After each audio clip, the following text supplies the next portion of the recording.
Morning, Abotai. On the topic of Teshuva that we've been speaking about the past few days, there's a Gemara in Masechet Sanhedrin, Daf Nun Vav Amud Bet. The Gemara says that the most repentant king of Am Yisrael in the history of Am Yisrael was Yoshiyahu HaMelech. Yoshiyahu HaMelech Yehuda repented before HaKadosh Baruch Hu with all of his heart, and he became a tzaddik yesod olam. But the Gemara says there were people in that generation that were also considered full Ba'alet Teshuva.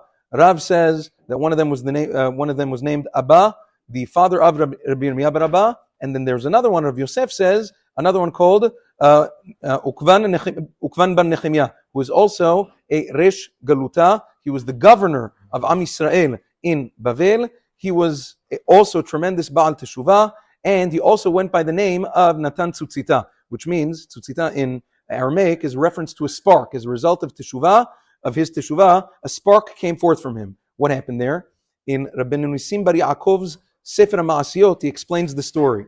There was a woman, a married woman by the name of Hannah in Bavel at the time, and this Natan, he laid eyes on her. She was an Ishet Ish, and he wanted to marry her until he got so sick he was on his deathbed. And he asked the Chachamim what to do, and the Chachamim said, you are obligated to die and not lay a hand on her because she's an Ishet Ish. That's Arayot, and Arayot is one of the Averot that a person has to give up his life for. So he was mamash on his deathbed.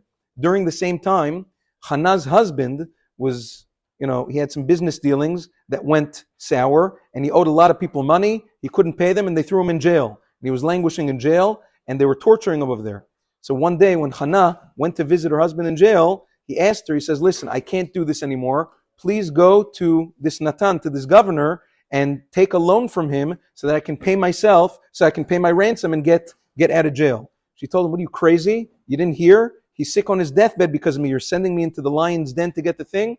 He said, I need you to go. I don't know what to do anymore. And she got very angry at him and she left. Eventually, she felt bad for him. She ended up going to this Natan Tzutzita's house. She went to his house. This is in the Rishonim. She went to his house and she asked for a loan.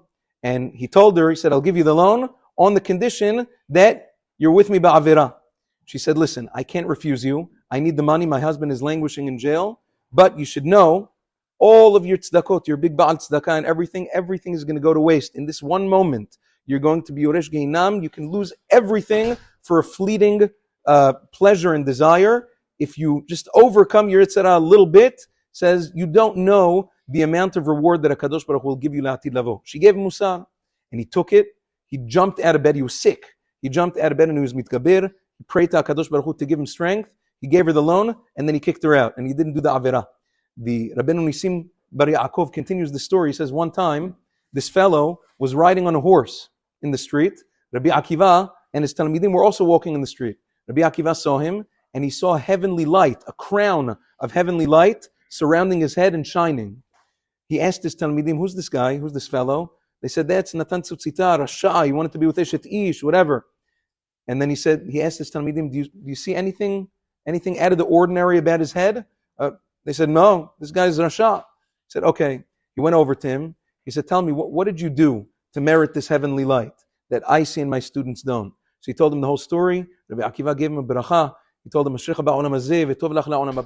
one moment of teshuvah and ma'asim tovim can do for a person that can give immeasurable reward. Davka at the moment that a person wants to fail. At that moment, if a person's able to be mitgabir, there is absolutely no limit to the amount of reward that a person will reap in this world and the next. Have a wonderful day.